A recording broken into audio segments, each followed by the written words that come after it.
Fatihah. A'udzubillahi minasyaitonir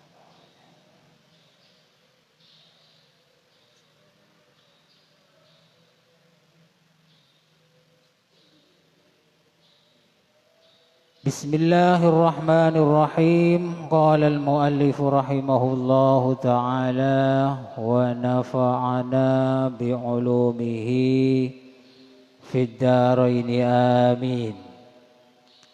Masih di bab perintah melaksanakan amanah bagian yang kelima.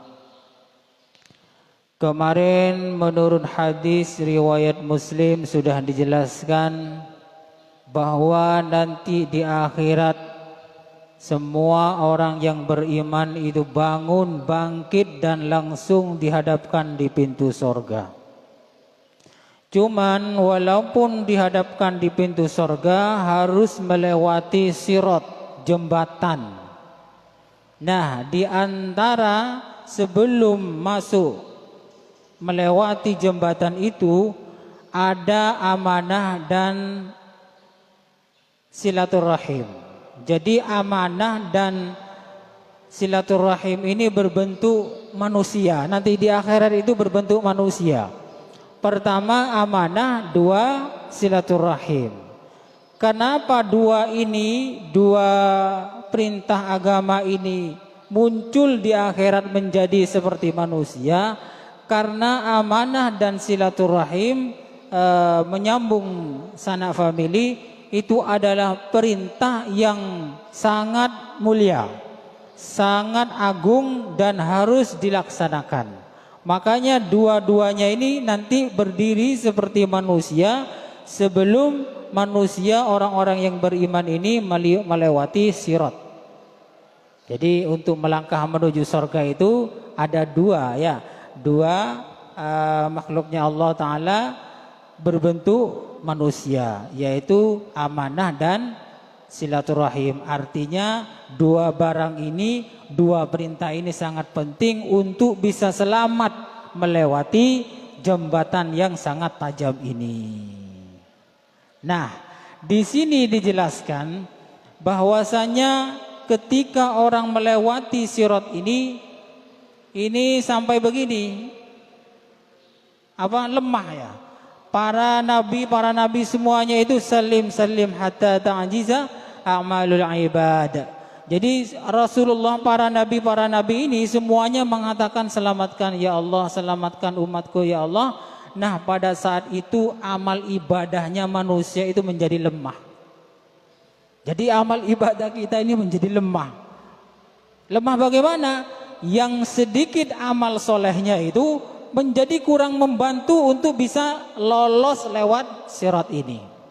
Yang banyak enggak, yang banyak langsung seperti kilat, seperti kedipan mata langsung sampai. Ada yang seperti angin cepatnya, ada yang seperti burung, dan ada yang seperti orang jalan ngesot. Ini amalnya ini yang bisa membantu. Menjadi lemah atau tidak amal ibadahnya kita tergantung di dunia dulu bagaimana amal ibadahnya, baik apa ikhlas dan lain sebagainya. Nah, ketika berjalan di sirat ini, coba kita bayangkan ya, biar kita ini selama ini umpama melakukan banyak dosa, sedikit ibadah, biar berubah lebih baik. Mari kita bayangkan, sirat ini tajamnya luar biasa, melebihi dari tajamnya silet. Perjalanannya ribuan tahun. Kemudian gelap, petang ya.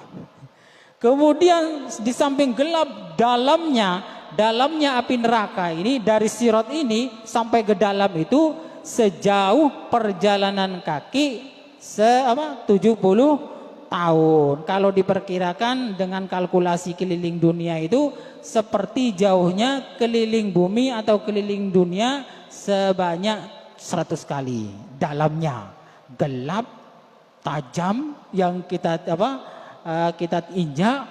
Kemudian ada lagi yang sangat kejam ya, sangat mengerikan yaitu tombak ya. Tombak ini kalau zaman sekarang mungkin disebut sniper ya. Sniper atau penembak jitu ya. Jadi tombak itu, bayangkan wes tombak kayak di mimbar ini. Kan ada tongkat itu, tongkatnya khotib ketika khutbah. Besarnya kayak gitu. Jadi itu sudah mengarah kepada diri kita.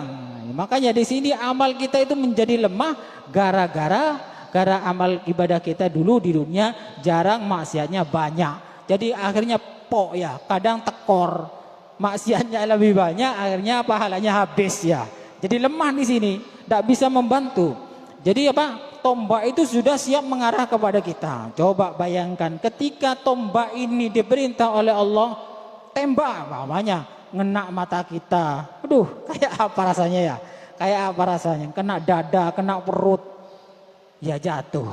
Nah, mari kita bayangkan hadis sahih yang seperti ini, mari kita gunakan untuk memperbaiki diri. Jangan banyak bermaksiat, tidak usah banyak unek-unek sama orang lain, apalagi banyak-banyak suudzon. Wah, bahaya ini, bahaya ini.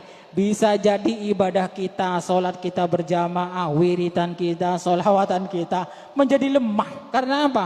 Karena sudah terpotong dengan suudzon kepada orang lain, sudah terpotong menyebarkan kejelekan orang lain, sudah terpotong dengan memfitnah orang lain, sudah terpotong ngerasani orang lain. Jadi lemah. Makanya hati-hati ya. Mari kita perbaiki hati kita, pribadi kita, agar supaya tidak seperti ini nanti yang terakhir itu sudah ngesot di jembatan, tidak ada pegangannya, kecil, tidak ada pegangannya, lebih kecil dari rambut, tidak ada pegangannya. Coba gimana caranya jalan? Coba secara akal normal, coba wis, tidak usah kayak lebih kecil daripada rambut. Jalan di bambu ya, panjangnya 5 meter aja wis. Coba bayangkan, kira-kira bisa nggak kita itu? Nah ini lebih kecil daripada rambut, lebih tajam daripada silet, gelap lagi di hadapan kita sudah banyak tombak-tombak yang ingin menusuk tubuh kita, nusuk kena dahi umpama, kena perut, kena mata, kena mulut. Coba bagaimana rasanya? Tidak enak ya. Makanya coba pikir betul ya. Kalau ingin berbuat jelek itu, berbuat jahat, pikir jangan sampai kita ini mudah membuat orang lain tidak enak ya. Mata nyaman orang tok nih jangan. Tekor nanti ya, pahalanya tekor. Umpama orang lain membuat kita nggak enak, biarkan, tidak usah dibalas. Biar apa? Biar amal ibadah kita ini berkualitas, tidak lemah untuk membela kita menuju surganya Allah Subhanahu wa taala. Jangan-jangan nanti kita banyak ibadah, banyak haji, banyak umrah, banyak Quran, banyak maksiat juga ya. Rasani orang, suzon, unek-unek, nuduh yang enggak, tekor semua itu pahalanya nanti ya.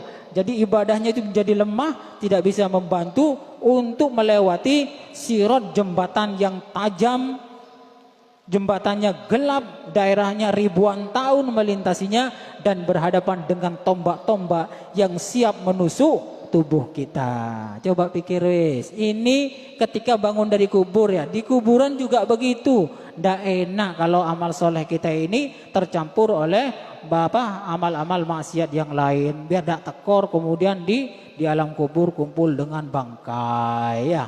Suaminya suami berbentuk bangkai, istri berbentuk bangkai selama menunggu kiamat. Bangun dari kubur, begitu juga dihadapkan dengan barang yang tidak enak. Yang bisa lolos hanya orang-orang yang ibadahnya baik, caranya benar, niatnya juga benar. Monggo ya, resapi betul hadis ini biar kita ini tidak mudah berbuat jahat atau berbuat jelek kepada orang lain. Kalau orang lain berbuat jelek kepada kita, usahakan tidak usah ikut membalas. Karena apa? Para wali-wali itu seperti ini pikirannya.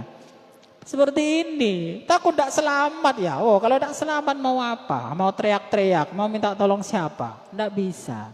Hanya amal kita yang bisa menolong. Makanya orang-orang yang soleh dizolimi, disuuzoni, dicaci, dirasani, biasa-biasa aja.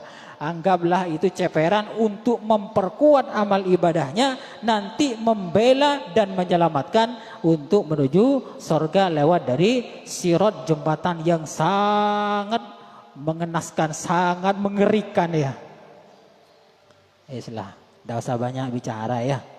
Rubah diri kita masing-masing ya, ngurus orang lain tidak perlu, kecuali kita memang punya hak, seperti umpama jadi pimpinan boleh ngurus orang lain, atau mempunyai santri boleh ngurus santrinya. Kalau tidak punya hal-hal seperti itu tidak usah ngurus-ngurus ya, tidak usah ngurus-ngurus, kecuali mengingatkan ketika orang lain berbuat maksiat.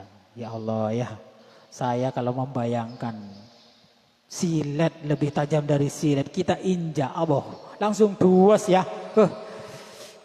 Pedang lebih tajam daripada silet, kita injak langsung langsung bedasnya masuk itu ya. Langsung sebek ya. Pas berhadapan dengan tombak, siap mengancam ya, siap menusuk. Makanya tidak usah sok jago lah, sok soleh lah, sok pintar lah, sok wibawa, udah usah ya. Takut amal ibadah kita ini menjadi lemah nanti. Banyak tapi lemah. Banyak. Padi ya, banyak karungan tapi kempes semua. Buat apa? Ya, lebih baik banyak tapi meras ya. Mantek semua. Makanya hati-hati kalau beribadah, jangan banyak-banyak diimbangi dengan maksiat. Takut pok ya, takut pok. Dilepok pas kayak padi kepa ya. Tak ada esen sekali. Tak keneng deer sekali ya. Tidak bisa dibuat makan sama sekali. Gepeng ya. Amal ibadahnya banyak, gepeng semua. Tidak bisa menyelamatkan untuk bisa melewati sirat. Na'udzubillahi min dzalik. Kemudian itu kan dijelaskan yang selamat dipersilakan untuk masuk surga dengan sopan santun. Yang tidak selamat langsung ditendang oleh malaikat untuk masuk neraka ya, langsung talaki kepataki ya, langsung dibanting lagi. Coba rasanya gimana? Dibanting itu gimana rasanya? Ya, coba renungkan. Insya Allah hati kita ini nanti akan berubah ya, akan berubah, dan mudah-mudahan bisa berubah menjadi lebih baik lagi menuju surganya Allah Subhanahu wa taala. Hadis yang keempat, wan Abi Hubaib Abdullah bin Zubair ibn al-Awwam al-Quraisy al-Sadi radhiyallahu anhu qala lamma waqafa az-Zubairu yawmal jamali da'ani faqumtu ila jambihi faqala ya bunayya innahu la yuqtalul yawma illa zalim wa mazlum. Jadi Abdullah bin Zubair ini pernah dipanggil ayahnya ketika ayahnya mau perang Jamal. Perang Jamal ini perang antara menantu dan mertua. Sayyidina Ali sebagai menantu melawan Siti Aisyah sebagai mertua. Bukan mertua langsung ya, tapi mertua apa ya? Mertua anaknya, anak tiri, mertua anak tiri. Jadi Siti Fatimah itu anaknya Siti Khadijah, istrinya Nabi Muhammad. Siti Aisyah istrinya Nabi Muhammad yang muda, kemudian pernah akan melakukan perang Jamal. Dikatakan perang Jamal karena Siti Aisyah naik onta pada saat itu. Jadi perang antara menantu dengan mertua. Kenapa kok perang antara menantu dan mertua? Soal beda pendapat tentang pembunuhan Sayyidina Utsman bin Affan. Kelompoknya Siti Aisyah bersama Zubair bersama Muawiyah itu menginginkan segera diadili kelompok-kelompok yang membunuh Sayyidina Utsman bin Affan. Jangan kemudian langsung mengangkat Sayyidina Ali menjadi khalifah. Kata Sayyidina Ali sebagai khalifah, jangan langsung menegakkan kisos ini. Cari dulu, karena yang membunuh itu keroyokan. Kita teliti dulu siapa sebenarnya yang membunuh, dibuktikan dengan yang jelas. Dan tidak harus kemudian dilaksanakan pada saat berkecamuk, saat geridung, saat heboh. Jangan, biar gak tambah gaduh. Nah, itu dua pendapat yang seperti ini kemudian terjadilah perang Jamal antara menantu dan mertua. Wah, hebat ini. Kemudian apa yang terjadi? Ya, perang sungguhan antara menantu dan mertua ini. Kelompoknya Sayyidina Ali lebih hati-hati untuk melaksanakan kisos. Itu aja, lebih hati-hati. Akhirnya ingin lebih dahulu mencari siapa pembunuhnya yang sebenarnya dengan bukti-bukti yang konkret. Kelompoknya Siti Aisyah bersama Zubair dan Muawiyah yang lain segera, ya mungkin apa ya, ingin menegakkan hukum Islam ya dengan segera tanpa memikirkan tentang kondisi pada saat itu gaduh geriduh ya. Lagi kacau ya, kondisi umat lagi kacau. Akhirnya perang. Setelah perang terbunuhlah, ada menurut Ibnu Katsir itu terbunuh sekitar 10.000 orang. Ini berkat apa? Akibat dari provokator ya. Jadi provokator itu memang bahaya.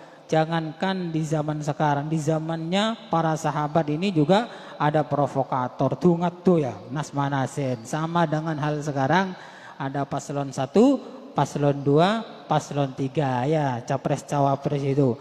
Pasti ada yang menjadi provokator, nas manasen, menyebarkan berita hoak, kejelekannya si nomor 1, kejelekan 2, 3 dan lain sebagainya. Semuanya itu provokator ya. Ingin Indonesia ini menjadi negara yang gaduh sama ya. Jadi kita ini tidak usah ikut-ikut lah, tidak usah ikut-ikut menjelek-jelekan. Biar supaya apa? Biar kita ini amal ibadah kita nanti kuat menghadapi tantangan nanti melewati sirat jembatan di akhirat, di neraka ya. Kemudian kita amal ibadahnya banyak tapi menjelek-jelekan cawapres ini, menjelek-jelekan ini. Bila saya minta sepora ya, kapan yang bisa mau minta maaf kepada para mereka cawapres itu? Wong rumahnya jauh, kita juga agak kenal. Kita sudah nge-share kejelekannya, nge-share keburukannya. Kapan mau minta maaf? Kapan coba? Wong rumahnya jauh, kita juga agak kenal. Nah ini yang dapat melemahkan amal ibadah kita. Wah ini hadisnya panjang ini. Insya Allah dilanjut besok. Cukup sekian dulu, kurang lebihnya saya mohon maaf. Mudah-mudahan bermanfaat. Wallahu a'lam bishawab. Al-Fatihah.